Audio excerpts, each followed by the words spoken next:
मुंबईतील सर्व शाळांना सुट्टी जाहीर केलेली आहे। खबरदारी म्हणून मुलांच्या सुरक्षेसाठी आता प्रशासनानं मुंबईतल्या शाळांना उद्या सुट्टी जाहीर केलेली आहे।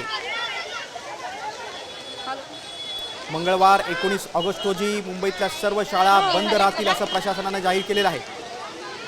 मुंबईकरांसाठी आत्ताची सर्वात मोठी बातमी आहे। मुंबईतील सर्व शाळांना उद्या सुट्टी जाहीर करण्यात आलेली आहे, कारण मुंबईत देखील उद्या रेड अलर्ट आहे पावसाचा। आज देखील मुंबईकरांमध्ये पावसामुळे हाहाकार उडाला होता।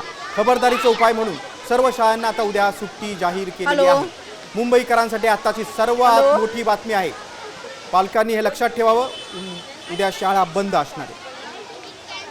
मध्ये मोठ्या प्रमाणात पाऊस सुरू झाला, तर तात्काळ वरिष्ठ अधिकाऱ्यांशी चर्चा करून विद्यार्थ्यांना सुट्टी देण्याचा निर्णय घेण्यात आला आणि आणखी 2-3 दिवस जो काही अलर्ट संपूर्ण महाराष्ट्रामध्ये देण्यात आलेला आहे त्या अनुषंगाने जिल्हा पातळीवरच्या विभाग पातळीवरच्या अधिकाऱ्यांना स्थानिक पातळीवरची परिस्थिती पाहून त्या ठिकाणी शाळेला सुट्टी देणं या संदर्भातले अधिकार त्या स्थानिक पातळीवरच्या अधिकाऱ्यांना देण्यात आलेले आहेत।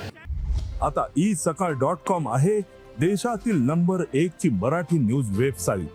प्रत्येक अपडेटसाठी isakal.com ला नक्की भेट द्या।